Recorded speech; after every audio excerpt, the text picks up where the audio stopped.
Everyone, and welcome back to FUTV. Welcome to the show. We are dissecting everything that has gone down over the weekend with Manchester United. It's been a poor one for us. A little bit of light at the end of the tunnel was City dropping points for the third game in a row today. That's it. That's all we've got to cling on to.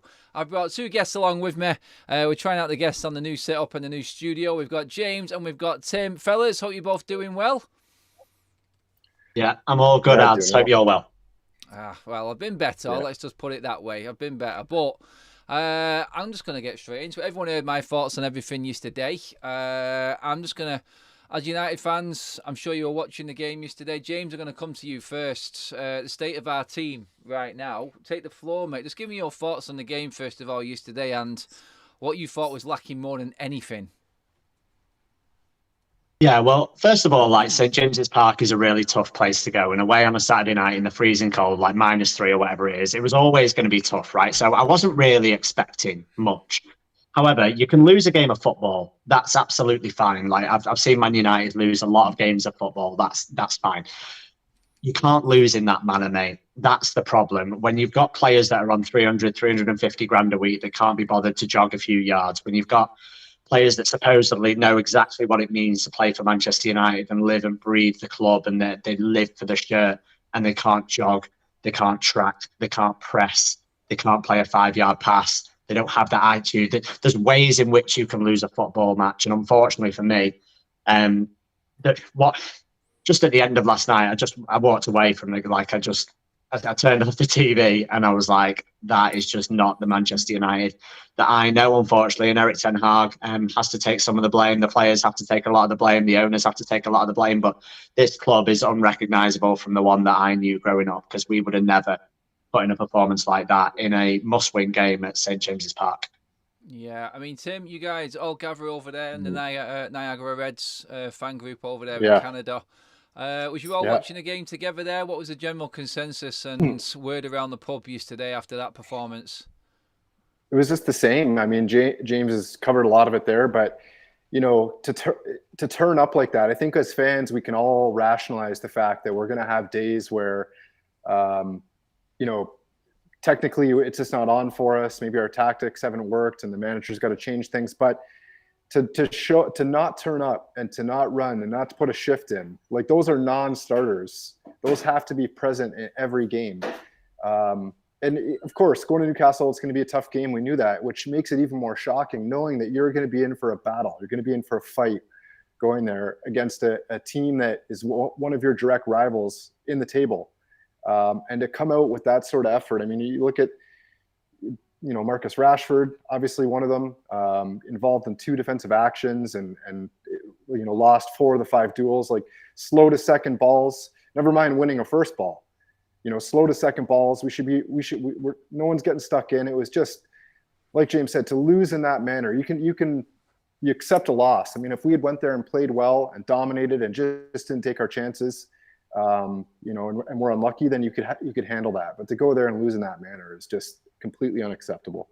That's it. I mean, Tim, I'll come to you first on this next bit, actually. The most concerning part yesterday, and everyone now is like, well, who is really to blame? Ten Hag's head, he's on the chopping block. Whether we like him or not, or we feel like he's been unfairly dealt the card of these players and their performance and what they do. We've done it to numerous managers. His job is at risk right now. And you look at the next few games we've got coming up.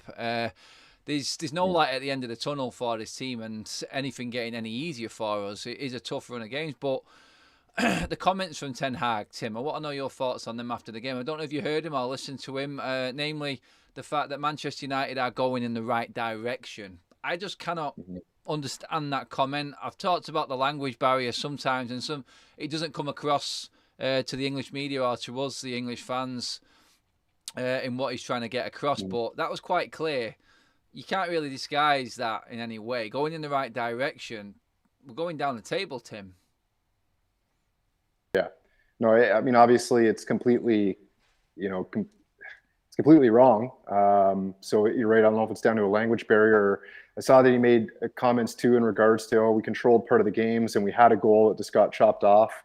I'm all for one to not call out the players publicly, but maybe we're at the point where that's what these players need. Maybe protecting people isn't right. I mean, it's been done. It was like for the players in that team yesterday were there under Mourinho. Maybe it's time to call the players out publicly and have a go at them in the press, because it's just not working. It's crazy. It's not working. It's not working at all. I mean, James, his defence of Marcus Rashford, in saying that he works hard. After what we watched last night, I can't defend Ten Hag. I want to get behind it, but I can't defend him when he talks like that. Again, that's another moment we can't even disguise as it coming across wrong in the language barrier again, James. It's like, for him to bring Marcus Rashford off in the hour that he did says a lot. Ten Hag cannot be happy with Marcus Rashford, and we're hearing that he is going to speak to him personally. What is wrong with this man right now? You know what, Ads? It takes me back a couple of years. Like 2 seasons ago, Marcus Rashford was in really, really poor form, and we played Wolves and we lost 1-0. And I remember he got subbed off in like 85 minutes. And I remember looking at him on the bench, and he looked like he was about to cry, mate. He looked really, really unhappy. And I just thought, I was like, Marcus Rashford could be done. Like, he's got a proper crisis of confidence. He was just really, really struggling. And then last season, obviously, he comes and bags 30 goals, doesn't he? And we love it. And, King Marcus is back, give him a contract, do whatever, golden boy, say, feeding kids, scoring goals, doing everything like Marcus Rashford does. And then this season, he's just not the same player. But he did an interview early on in the season with Gary Neville. I think it was used as part of the overlap. And he was asking him about playing on the right wing. And Marcus Rashford himself said, yeah, I really struggle playing out there. The angles for the runs aren't the same. My whole game is based on running in behind, stretching defences and doing all that. And I can't really do that from the right, which begs the question, why Ten Hag is playing him out there. Is it the fact that he thinks he's undroppable, when really he shouldn't be, because he was late to that team meeting before the Wolves game last season, and he was dropped, right? He, came off the bench and scored, but he was dropped in that game. So he shouldn't be undroppable. We shouldn't be putting square pegs in round holes and putting Marcus Rashford on the right when Anthony had a good game against Galatasaray midweek. Palestri's over there. We've got people that could play and potentially offer more. And it really hurts me with Marcus because, as you know, I'm a huge Marcus Rashford. I love Marcus Rashford. He's a Wythenshawe lad like me, lives around the corner. He's living my dream. He's literally everything I wanted to be growing up. Like, absolutely love it. I would love nothing more than him be United's number 9 for 10 years going forward. But he's a million miles away from that at the moment. His confidence is shot. Every time he looks like taking a player on, it just doesn't work. He doesn't jog back. He doesn't track back. He's lethargic. His head drops as soon as he can't take it past someone. And then he's getting subbed and he's throwing a bit of a sulk on the bench in half of Twitter. He's trying to lip read what he's saying. It's a real struggle for Manchester United and Marcus Rashford right now. And I really hope it turns around, because it could turn ugly, like pretty quickly, to be honest. And Rashford's always had the support of the United fan base pretty strongly, like unified support of the fan base. And it's the first time really that I'm seeing it turn a little bit, and I'm seeing people turn on Marcus Rashford. And if he doesn't hit some kind of form quickly, he could be in trouble. Yeah, I think so. I'm going to send it over to the chat right now. Obviously, last night it was raw. Everyone was reacting to the performance. There was a lot of unhappy United fans. Maybe a day after, we'll see what the chat is at right now. Tim Graham's picking up on your comment there regarding the second balls. We lost 10 second balls in a row. So we weren't learning from our mistakes. Yeah. That's bad enough.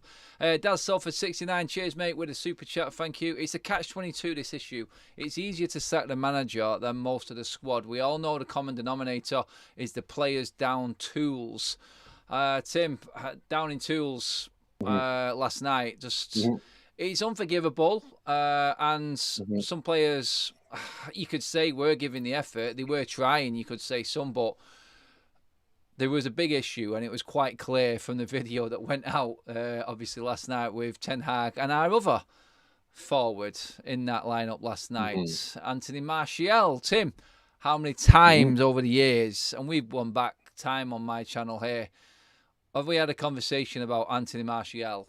For me last night, again, I thought it was I use the word disgrace quite a lot, to be honest, but I want to see how everyone else feels. What's your initial thoughts when I mentioned the name Martial? Especially after that last night again. Ten Hag quite clearly seeing what we're seeing, and I don't see how he works it out with him. No one has been able to, Tim.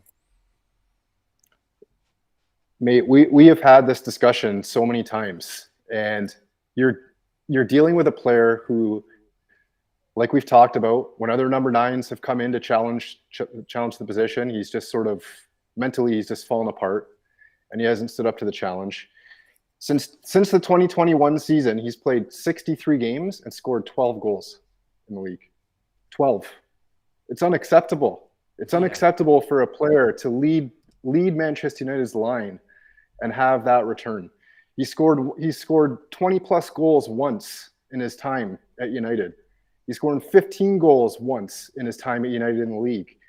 And yet we just continue to allow this to happen. You know, we went out and we brought in Højlund. I'm not sure why he didn't start last night, especially you're going up against center backs that are 6'2" and 6'1", 185 pounds easily, the two of them. And you look at how slight our forward line was.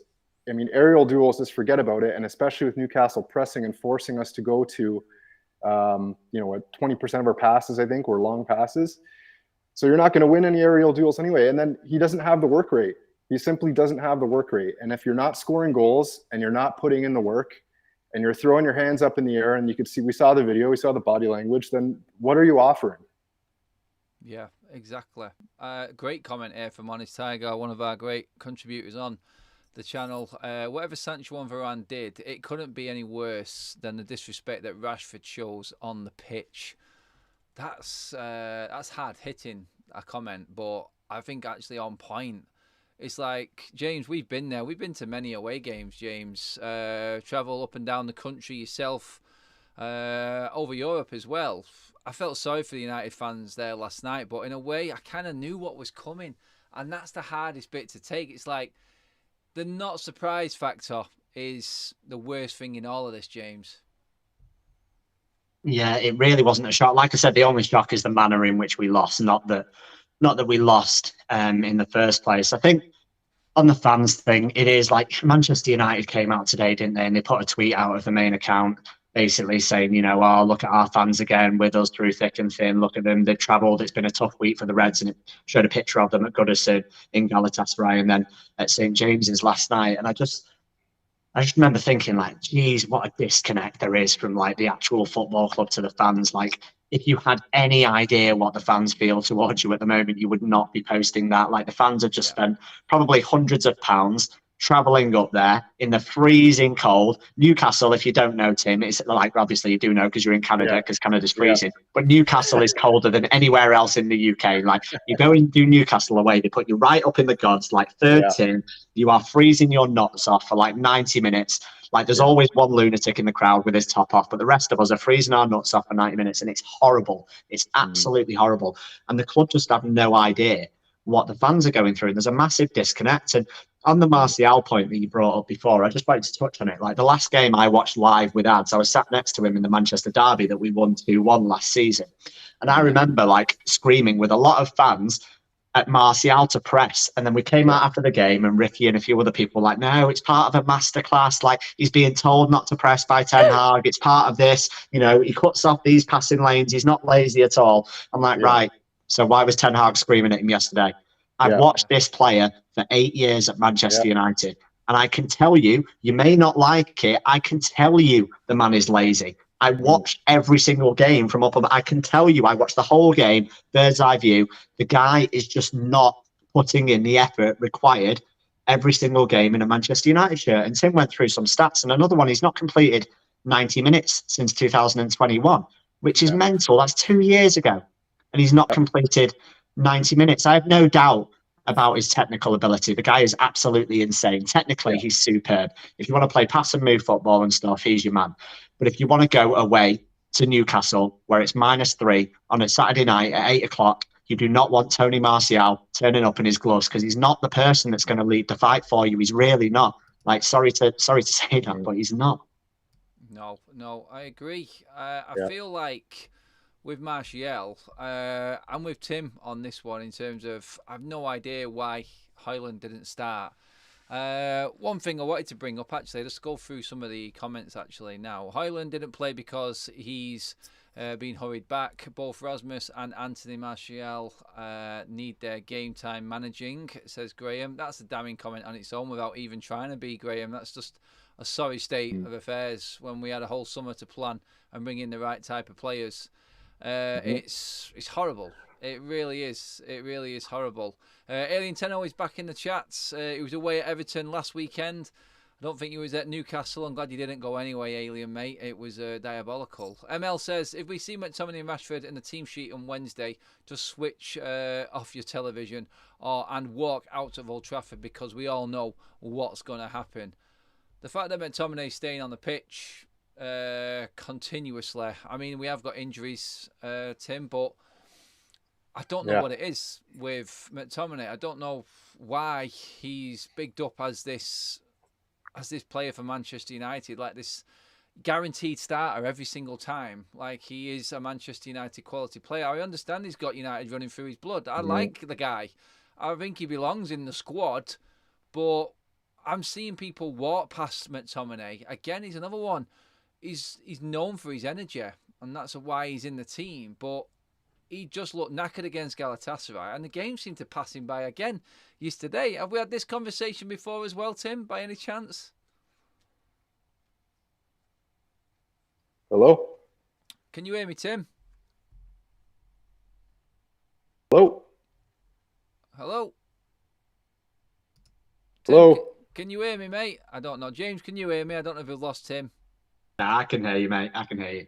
I don't know why Tim's gone down somewhat. Oh, yeah, he's lost signal. There we go. That's why. We'll see if he comes back anyway. But, I mean, you could take that one up, James, yourself with McTominay. I feel like he is...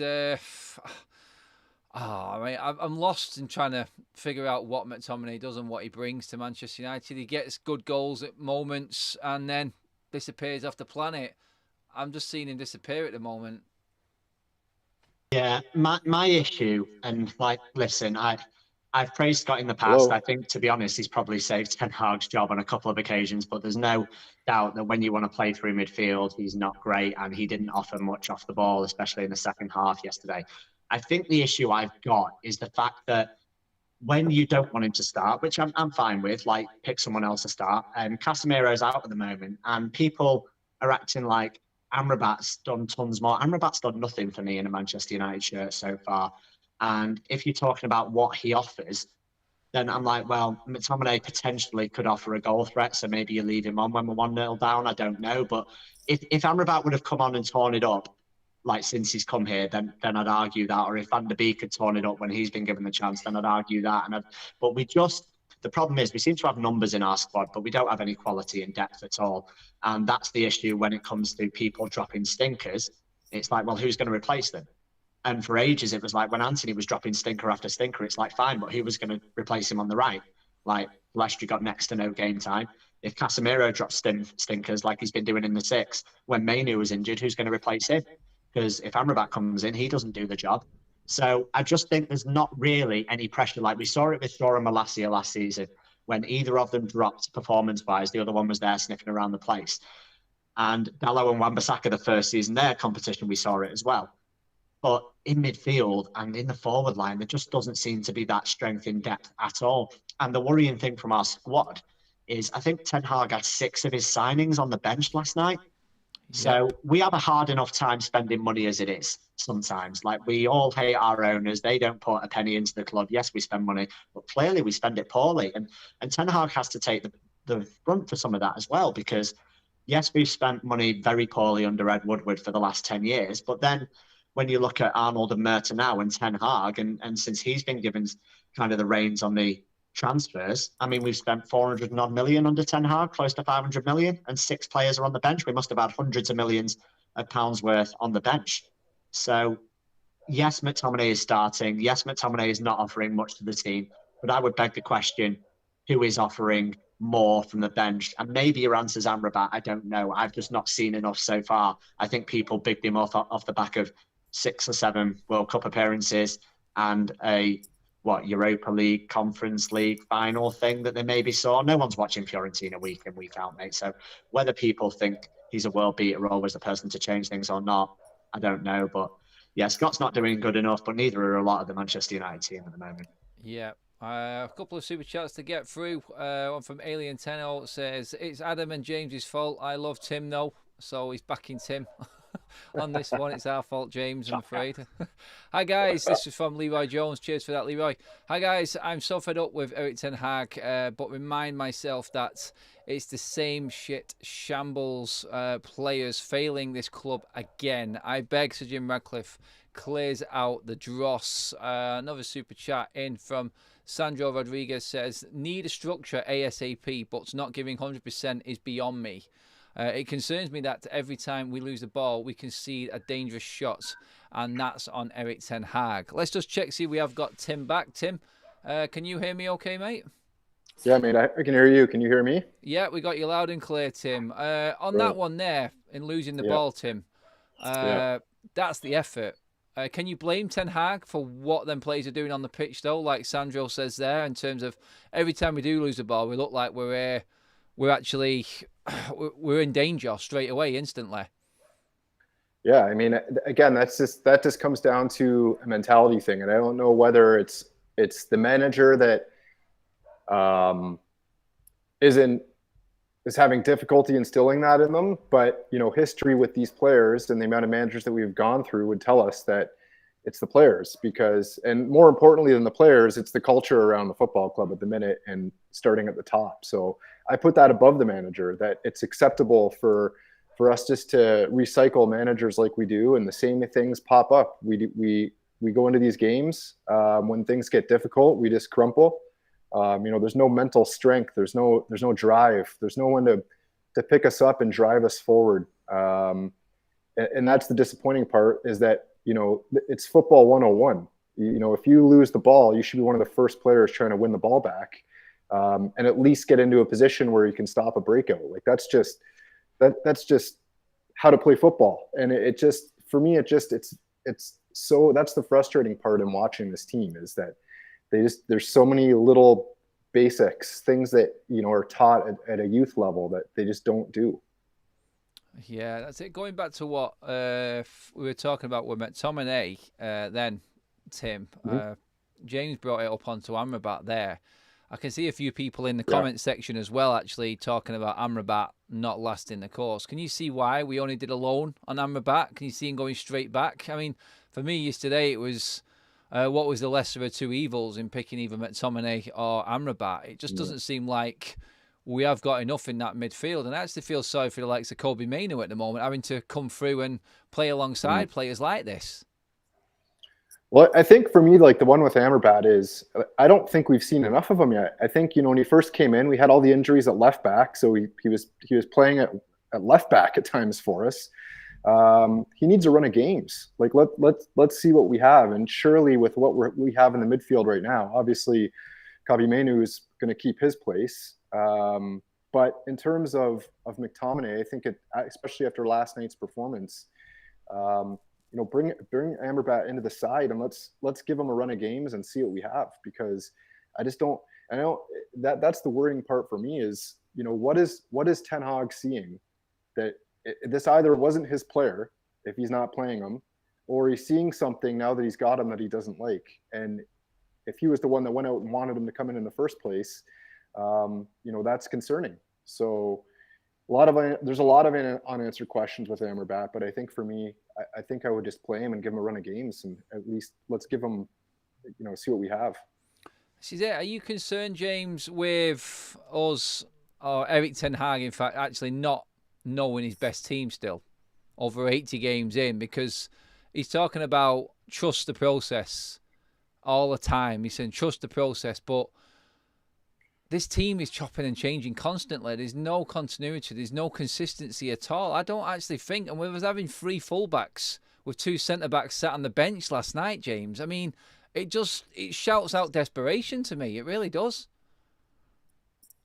It is concerning, mate, and I'll bring up the thing that I said before about 6 signings that Erik Ten Hag has made sitting on the bench. I think if you kind of like side with Ten Hag that he hasn't been given his first choice players and all this since he's come here, you still have to realise that he spent over £400 million, and you still have to realise that that has been spent poorly. If he's got 6 of his players that he has signed sitting on the bench away at Newcastle, which is a big game, that means either he's misprofiled his signings, the signings weren't his, or the signings aren't performing to the level which he expected. It's one of those 3 things, because he can't afford to waste that money. So it is a big problem. And on that, I just want to touch on the fact, like, we probably all just, I don't know if you watched the Tottenham City game, but when Tim was saying before, like, it's a lack of effort on the players and stuff losing the ball, like, I agree with that. But I'd also look at manager, like, if you looked at whenever City lost the ball, look at how quick they win it back. Whenever Spurs lose the ball, look how much of a hurry they are in to win it back.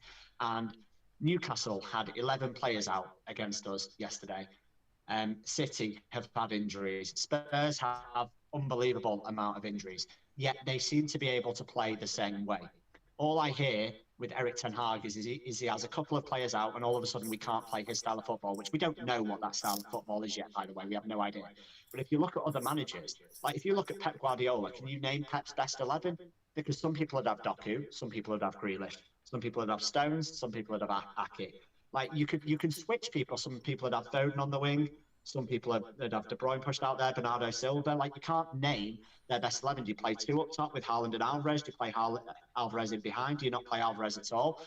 But the thing is, no matter which player plays, they fit into that team, and it's seamless. It doesn't matter the 11 he picks. They play Pep's style. And what I don't see from Manchester United at the moment is when we don't have our best 11, whatever that looks like, we just don't seem to be able to put together any kind of level of performance or any kind of consistent level of performance when you can look at it and say, right, I was actually happy. Say, first half of the Spurs game, right? Actually, when it was 0-0, we should have scored through Bruno, should have had a penalty. I think that's probably, considering the opposition, that's probably up there with one of the best we played all season, like first 45 minutes of that Spurs game. If we could have replicated that in another game since, then I'd be okay with that. But the only game that we arguably replicated in it was the Palace game in the cup or whatever, and that was second string team that we played. But apart from that, it's been no style, no fluidity, no consistency.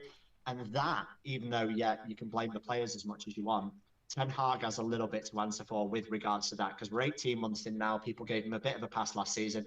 I'm never going to be one of these people that's like, get rid of the manager, sack the manager, he's useless. I didn't do it with Ole, didn't do it with Mourinho, won't do it with Ten Hag. But he has to have some culpability for the performances on the pitch and the way that we're setting up in games at the moment. Yep. Honest Tiger with gifted membership there. Jump on that, guys. Cheers for that, Honest. That means we must be over 100 likes. Don't forget to hit that like button when you enter in the room, guys. And obviously, if you are tuning in for the first time to FUTV, then make sure you hit that subscribe button as well. Couple of super chats to get through. Erik Ten Hag allowed Rashford, Bruno and Antony to drop stinkers for 8 straight games. Here's an idea. Give Sancho and Pellistri 4 to 5 games and let's see. That was from Biggie Thirds. Sandro back with another super chat. Cheers, buddy. I'm not Erik Ten Hag out. I put it on the players for lack of desire, but conceding more than 100 shots in 5 games is a coaching problem. Tim, again to you on the coaching side of things there. Back to what we're saying with James there. 3 fullbacks in a back 4 when you've got 2 full international centre-backs sat on the bench. I don't know if last time we were on this, talking on one of these shows, that we touched on Varane. I think we were talking about maybe nursing Varane in. There's clearly a problem with Varane now, and Ten Hag is ignoring it. This is another managerial issue. You could say coaching problems on the pitch. He's got managerial issues off the pitch now. Has his hard stance gone a little bit too far with a lot of the players? Has he tried to take on more than he can handle here for you, Tim? I don't think so. I mean, obviously, not being privy to the issues that are going on with Varane, and it's difficult.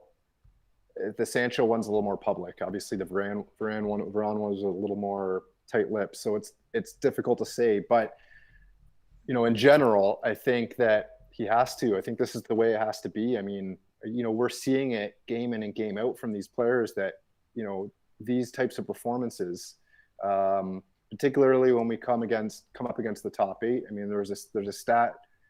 I don't know if we've mentioned it yet. It's a scary one. Against the top 8, we haven't won away from home in the last 2 years. Oh. Like it's unbelievable. And that just speaks again to the fact that this has become so acceptable. You need a manager to come in and really stamp it out and stamp out that culture. But like I keep saying, the problem is, it's above him. It's not. It filters down, and it filters down to the players from the owners. And so he's got a real job on his hands. But I don't think he has any other choice but to really try to stamp his authority, and really get in the trenches and stamp it out. And then, maybe once that culture reset has been completed, if he has enough time to complete it, then you can look at maybe loosening the reins a little bit. But it's got to be no nonsense, I think, for until it's fixed. In the chat there, James, you can see it looks like a 50-50 completely between we can't handle Ten Hag, we can't carry on with him.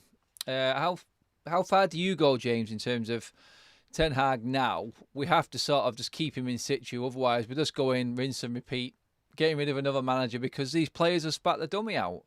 Are you on that? Would you accept that we are going to have this downturn in form because they're just not going to listen to the manager?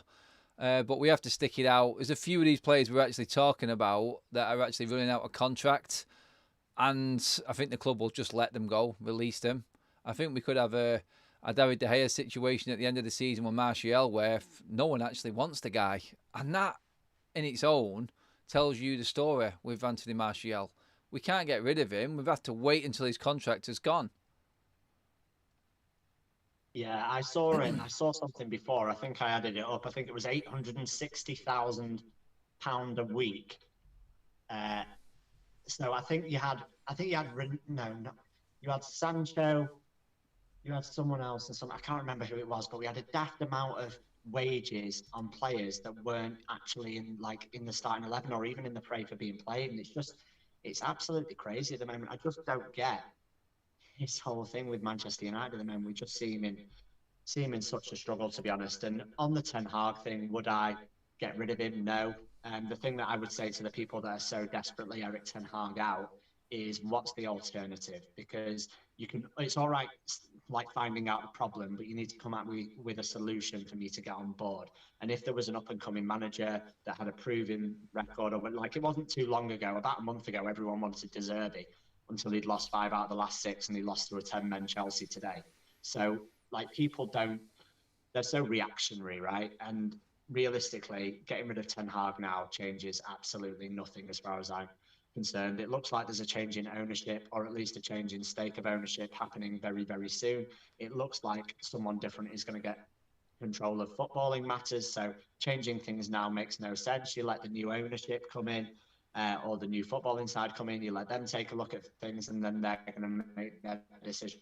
But trying to throw someone out now is just crazy. I think Man United are basically in limbo. I don't really see us doing much amazing this season. I don't see us massively struggling towards the bottom of the table clearly this season. So no matter what we do now, I don't really think it affects our future, either way, good or bad. So yeah, we just have to kind of ride it out and just see what happens at the end of the season, I guess. And it's painful because as the Man United fan, I don't want to waste the season not having anything to look forward to. But I kind of look at it and it's well, out of the Carling Cup, we've been drawn away to Wigan in the FA Cup. You'd hope we could get through that.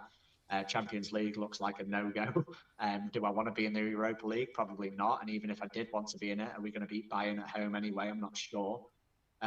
So season could be over in December, and I was very optimistic pre-season. I thought we'd fixed a couple of the problems we had last season. I thought Mount was an upgrade on Eriksen. I thought Onana was an upgrade on De Gea, and I thought Højlund was an upgrade on Weghorst. And I thought, third in a cup last season with a European semi and another final. I thought, yeah, bring it on. Bring on the ride that is Manchester United and the roller coaster. It was going up, and it just seems to have just stopped and crashed. Yeah, again, second season syndrome, James. Again, interesting super chats here. I want to get both your thoughts on this one. Why people don't blame Erik Ten Hag for terrible performances, but when it was Ole, it was all on him. Thoughts? And for your information, Ole wanted Haaland and Rice. I'll just get through this other super chat first before I get your opinions on that one. But HuggyBoy82, cheers for the super, buddy. Would you play Varane after the way he played in his last game? I think Erik Ten Hag is making a point. Plus, these players kick up a stink for training too hard. Just on that one, Huggy, quickly, I understand what you're saying. In terms of Copenhagen, I was disgusted in Varane's performance in that game. I went on him big time. It's like, seriously, get over yourself.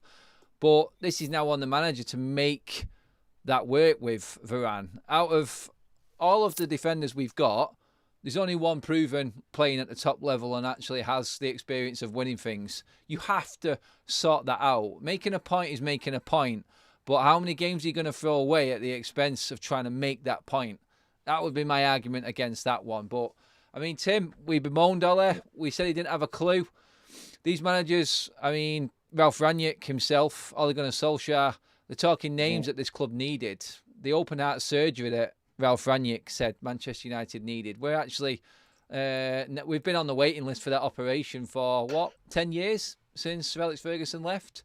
I think only now are we actually realising that this has to happen and happen soon, as in a full structure.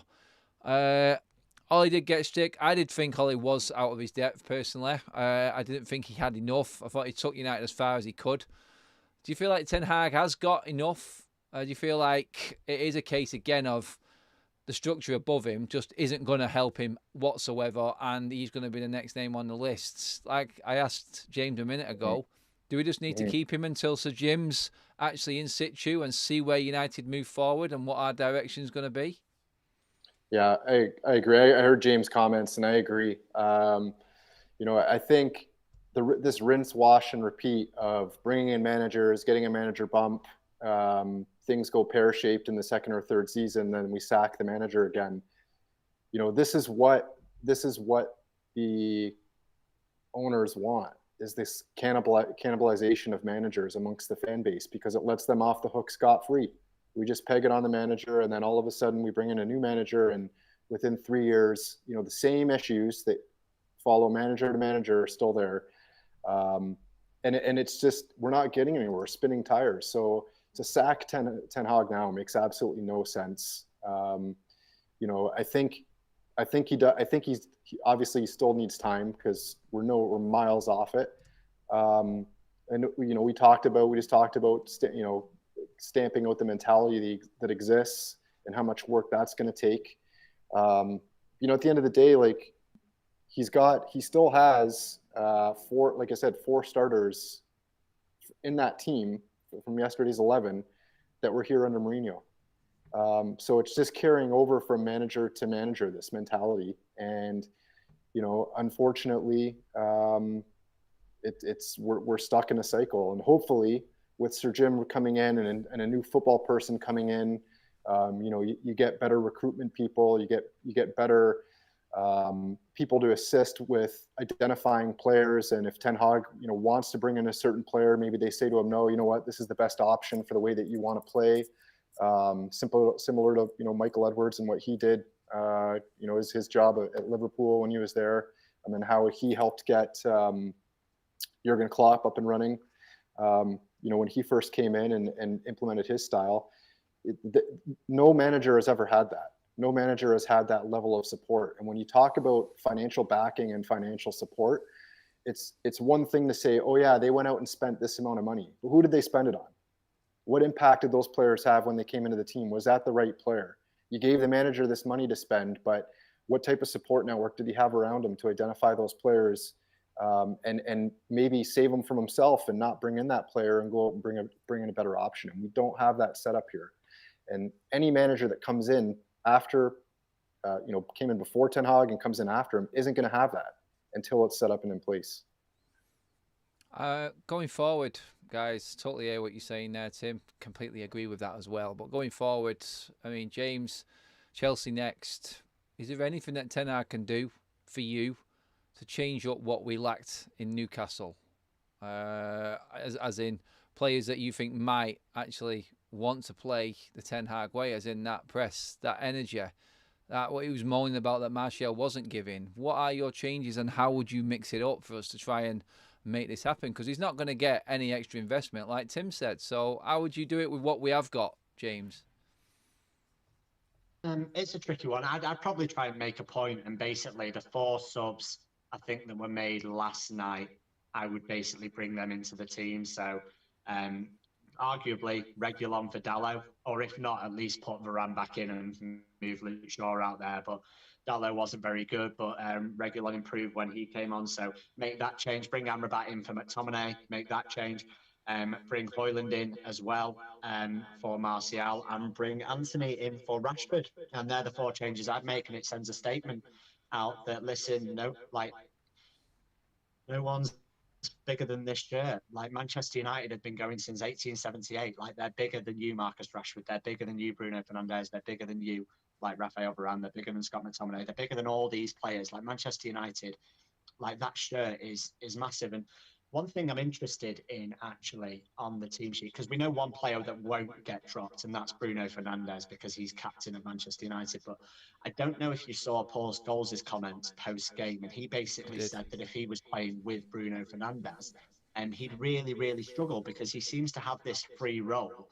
And, like, as a midfield partner of his, you just have no idea where he would be, and it'd drive him absolutely crazy. And I kind of look at Man United at the moment, and I'm like, I don't see in other teams anyone given that much freedom that Bruno has. I mean, yes, part of it is like, yes, he tracks back and that's fantastic, but I also don't want my player that's playing in the number 10 role to spend a lot of his time at left back or centre back or right back, like, or right wing. I kind of want him where he's effective and able to affect play.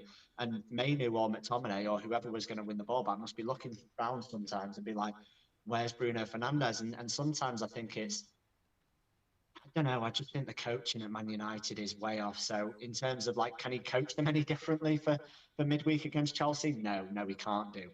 You're just going to bank on the fact that the home crowd get us through, and maybe I'd make those 4 changes that I suggested just to shake it up a little bit. But I'm not expecting us to play miraculously fantastic football all of a sudden. I think if we play well, and Chelsea do lose spaces, they concede a lot of goals even when they win. They conceded two goals today. They conceded 4 against Spurs, or 4 against City, did they? And then they conceded against Spurs as well. So 4 against Newcastle. Team. Yeah, exactly. So you can get at that Chelsea team. So I would expect us to score, but yeah, God knows. Make a few changes if I was Ten Hag. Yeah. That's it. I mean, Tim, in terms of your changes, the worrying thing for me out of everything is people go on about the defence. And I've seen you, Graham. I've seen you comment about Maguire. I wasn't talking about dropping Maguire. I was talking about Varane maybe playing alongside Maguire, actually. I feel like that needs to be tried. I'm not having this left-footed centre-back, right-footed centre-back. It's a load of crap, in my opinion. You can call me old school. These are footballers that can play either side of centre-back position. I mean, Jesus Christ. I'm not having that at all. But the front line, 16 goals this season, Tim. It's shocking. Absolutely shocking. It was the same last season, but it's worse now. Our biggest striker, our most expensive striker, has no goals in the Premier League this season. Martial can't finish 90 minutes. Rashford's too stubborn to play out on the right-hand side. He wants to cut in. Otherwise, he can't be bothered. He doesn't want to track the runners back through playing wide. Is it the front line we need to be looking at? I'm talking midfield is a mix-up as well, but that lack of goals, and we have created some chances this season. What is going on in that front line? Who is your best setup for that front line? Because I feel like that's where we need to change it. Because Ten Hag is big about pressing from the front. You're not going to get that with Martial and Rashford. No. I think at this point, my best front line 3 would probably be Garnacho, Højlund, and Anthony. I think James said that earlier in the show, and I'd agree with that. Rashford, the work rate just isn't there right now. Martial, the work rate was never there. But in terms of those 3, I think that's probably your best front 3 option. But you touched on it there, mate. It's a lot of games we just lose control of the midfield. And I think there was a point last night where we had, like, within the first 22 minutes of the game, Garnacho was the only player that had a touch in the opposition box. We had 1 touch, and it was Garnacho. I mean, that just can't happen. Scott McTominay had 1 forward pass into the final third last night. So, we can't get a hold of the ball. When we get a hold of the ball, we lose it so quickly. Think about last night and think about games this season. How quickly do we get the ball once we win it? We just lose it so fast. And so part of it is yes, obviously our front line not producing, but I think a large portion of that is the engine room, and it's the midfield. It just hasn't been on this season, and there hasn't been a combination that he's been able to find in a midfield triangle that can supply and service the front line like they need it. I'm going to put this poll up actually in a minute now. I mean, where is Manchester United's biggest issue right now? I just started the poll now. Get your voting, guys. If you want to add anything to it, let me know. But defence, midfield, attack, the whole team. Defensively, we're not conceding as many as some of the teams above us right now. Defensively, we are solid as a team. But is that detriment to the rest of the team and where we play going forward, James? Are we overlooking the defensive? Are we trying to cover too many frailties in our defence by having more players back? And then we're not keeping the ball because there's no one up front to hold it and there's no cohesion from midfield to attack. Where is the problem for you, James, mainly? What is the big issue? Tim's talked about the midfield there and finding the right combination that works with that defence and attack and the best transition. Where is it for you? Yeah, listen, our biggest issue is obviously off the pitch with the ownership, but in terms of on the pitch, we've got huge issues everywhere. If you go back a couple of seasons to our worst ever Premier League season, I think we had 57 points and we had or 58 points and we had a 0 goal difference. I think if you look last season, we had a very, very low goal difference. And people come at me all the time and they say, listen, you know, football's different now. Pep does this, Klopp does this. Football's exactly the same as it always has been, mate. It's about finding a balance between defence and attack and doing that in the best way you see fit. Now, whether that means keeping a clean sheet and scoring 1 goal, or whether it means the opposition scoring 3 and you scoring 4, it doesn't matter, right? You've just got to find that balance between defence and attack, which enables you to beat the opposition. And football's always been that way.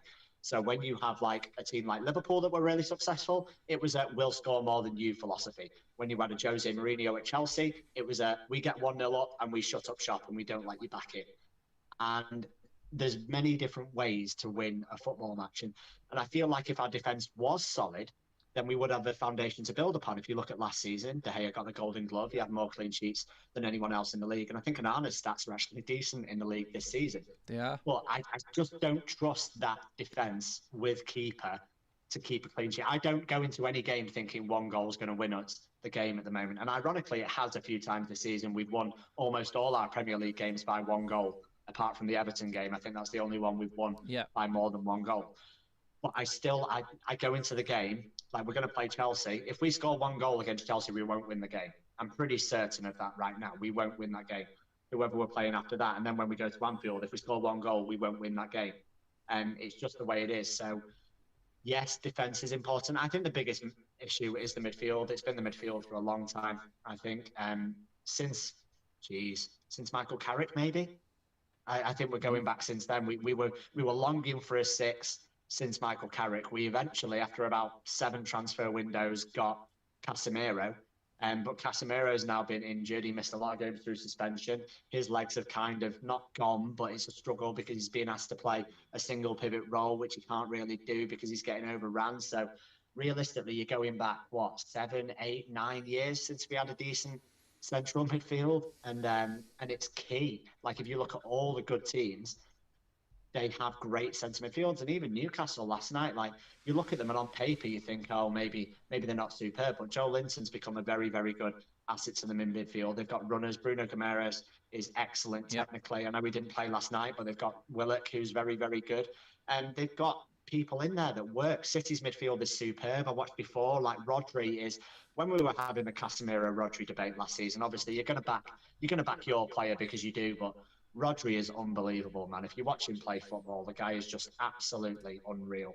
And like, if you look at Liverpool, like they're getting there this season. I still think they've got issues in midfield, but like Szoboszlai, hell of a player. I just think, and Enzo Fernandez at Chelsea, Declan Rice at Arsenal. How I'd love to have Declan Rice at Manchester United. Jesus Christ. Like, I would absolutely love it. Like, people are like, oh, I don't see what he's worth. He just does simple stuff. I'm like, where's the player in our team that does the simple stuff? Where's the player in our team that does what Declan Rice does? Because he doesn't exist. So you see that as, oh, all he does is win the ball back and play it 5 yards. I'd kill for a player that did that at Manchester United right now, because it'd make a massive difference, pal. Yeah, I 100% agree on that. People were laughing at me saying that Rice was overrated when I was bigging him up. I'd have bought Rice in a heartbeat. Everyone knows that. I had my opinion on him and I thought he was perfect for United. I don't know why we wasted the money on Mason Mount in that position. We didn't need it. We really didn't. Huggy Boys with a super chat says, "You guys, would you guys start Amrabat and Mainu versus Chelsea?" Yes, I would. Tim, would you start them both together? 100%. I think even as poor as the team was last night, I thought that, Mainu, obviously it wasn't a great performance, but he's 18 and everyone around him was absolutely dire. And he actually, I thought, held his own. I love his positioning. I think he's going to be he's on task to become a top player. We just got to get somebody beside him. And if that turns out to be Amrabat, then I'm all for it. Let's get him a run of games and let's see what we have there, to make a really good, to take a look at him and see if it's someone that we can count on going forward. Yeah, I mean, James, you were nodding your head there at that one. Just to quickly on the actual poll, 65% of the vote is going with the issue at United is that midfield. So they're green on that. But you wouldn't play Amrabat and Mainu in there? Would you have a different trio in that midfield? No, I think I would play Amrabat and Mainu in there, but that's just because, like I said, there's just a huge lack of options. Like McTominay's not tearing up trees, and neither's Amrabat. But why don't you give him a try, see if he can do anything? Like Tim said, give him a run of games maybe, and maybe he can do something and show me something a little different. But I think it's shocking that at Manchester United we just don't have options in the middle of the park, where we know it's the engine room, and everyone was begging to get rid of Fred and McTominay in the summer. And the thing is, it's like our midfield's been light for a long time, a long, long time. So when people were like, "Oh yeah, bring in Amrabat, get rid of Fred," I'm like, "Yeah, okay, I can see us wanting to bring in Amrabat. He looks okay, but it should have been in addition to keeping Fred. Like Fred's been a decent squad player for a while. Like he puts a shift in big games. You can count on him to try and cancel out a player. And I look at the numbers in. Like Eriksen's injured, fair enough. Casemiro's injured, but how many centre midfielders do we have? McTominay, Mainu, who's just come back from injury. Yep. Van der Beek got injured in the warm-up the other day. And Amrabat, is that it? We got 3 fit midfielders? Yeah. What a joke. Hey, honestly, no, it's scary. Scott Mack with a super chat says, "I don't think the coaching staff below Ten Hag has been changed for a long time. Surely this causes issues in the long run. Love the new show, mate." Thank you very much, Scott. Really appreciate that. In terms of the setup and everything, this is something that we've just got to hope for, Tim, when Sir Jim Ratcliffe comes in. Maybe the whole structure and how everything works. Maybe we don't start spending money willy-nilly in the transfer market. It gets invested into the younger side of the game, because the best prospects come, and the only hope that any United fan has got right now is within our younger players. Mainu, Garnacho, there are positives at the moment. Both came through the academy. We're talking about promoting Fletcher, Darren Fletcher's son, through the academy quickly now as well. I know I'm clutching at straws here, guys, but I'm looking at Highland, young forward again.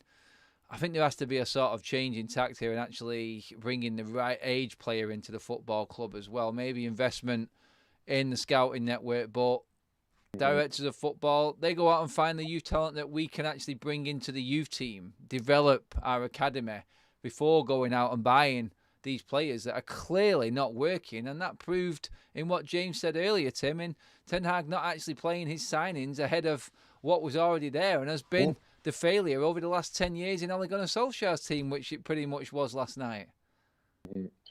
No, for sure. That's kind of what we were talking about. First, really quickly, I just want to say to James, I completely agree with you about losing the energy of Fred in midfield. I said that 2 shows ago, that's where I think, when you look at Casemiro and how he's lacked the aggression this season, I think that missing Fred's energy is absolutely pivotal. And we never replace that energy. We don't have the type of person that gets about and brings the energy like Fred did. But yeah, no, for sure. Like that, I think first and foremost, if and when Radcliffe comes in, that has to be, number 1 on the priority list if he gains control of the football side of things, is to get a structure in place, get a player recruitment team in place, get a director of football or a technical director or whatever title we're going to give it, to assist the manager in identification of players and a playing style and what players we line up for that. Because let's be honest, that's been one of the issues is, like I said, the money they've spent money, but the money has been spent so poorly because we don't have that structure in place, and that needs to be first and foremost. Don't spend any money, just get things set up. Let's see what we have, and then identify our targets and be smart with how we spend. Alien Tenno there says, if I was Manu, I would haul my ass out of the club. Alien, I love your doom and gloom, mate. I really do. Always on point with your doom and gloom messages. But I feel your pain, I really do. I don't look at it myself and think there is a positive light in this. I mean, James, to finish up tonight, I mean, I'm looking at some of the games coming up. Chelsea, Bayern Munich, West Ham away, Liverpool away, Aston Villa at home. There isn't many bottom half of the table teams in our running, mate. And like what Tim said, I don't think we've beaten anyone in the top half of the Premier League this season. That is just unthinkable. And there's no hope if we can't turn that around. Yeah, well, that's going to have to change, isn't it? Because if you go back to last season, like West Ham away, lost 1-0, like one of the worst games of football I've ever seen. Aston Villa away, lost 3-1, Emery's first game, like out of that game. Anfield, lost 7-0. Bayern Munich, not done bits there, have we? So I'm kind of looking at that group of games and I'm like, oh, you know, a bit of a struggle. Chelsea, obviously, I think we won 4-2 last season at home. So maybe that's the one shining light. But yeah, something needs to change. We need to start beating teams away from home for sure. We've got pace. So on the counter-attack, you would think that United should be able to hurt people. And you'd think actually they'd be better set up away from home than at home. So yeah, that needs to change. And on the Sir Jim Ratcliffe like ownership thing, I must be the only person in the world that actually wants someone to come in, and I want us to spend less in the transfer market. I really do, because we've outspent almost everyone recently and we waste money, man. We really do. And if I reeled off like our big money signings in recent years, like Anthony, Sancho, Paul Pogba, Harry Maguire, Romelu Lukaku, like how many of these have been a success realistically? Like since Fergie left in 2013 with David Gill, we spent £1.4 billion. How much of that has been a success? 100 mil maybe? If you're lucky, Bruno for 50. And then maybe you can count a few other people like small signings. But our successful signings have never been big signings. The only person that we've made a profit on in the last 15 years is Dan James. Like we don't operate well as a football club. So I want to see us bring someone in, look at the football inside, hire a sporting director, go and find some of these players, go and do what Liverpool do. Bring a Philip Coutinho in for 8 million and sell him for 140 million. Like do something like that. Like, because we haven't done it in years. We haven't been capable of doing it. Like Brighton, unbelievable. I don't think they pay more than 5 million for any of their players. And they regularly ship out players for 50 to 100 million now. Evan Ferguson will be the next one on the line ready to go. He'll go for 100 million plus. And it just seems like Manchester United are the only club in the world that don't do that, or the only club in the Premier League that don't do that successfully. So I want someone to come in who can get hold of this football club.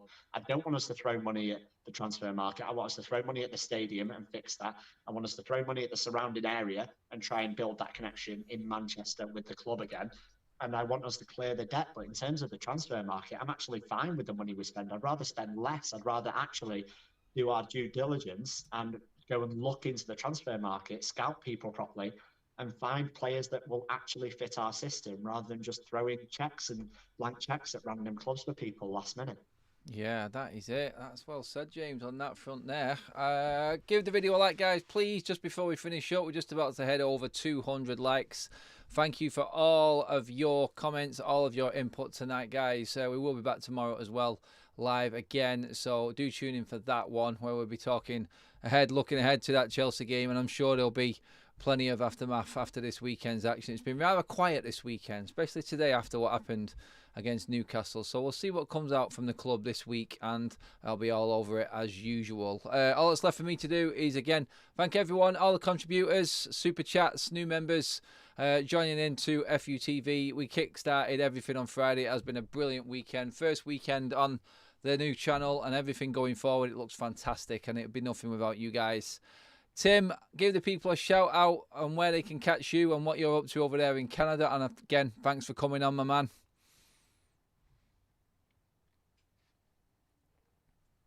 I don't know if I've lost Tim now. That was a big ending there for Tim, and it all failed. I'm here. I had my mic on mute. My bad. Sorry. People can come drinking ginger ale too. People can find me on X at Warwick Road Red, and you can listen to a podcast called Walking Down the Warwick Road that I do with 3 other United fans, where we look back at United's glorious history. Good stuff, good stuff. And James, where can people catch you? And the pleasure having you on again, mate.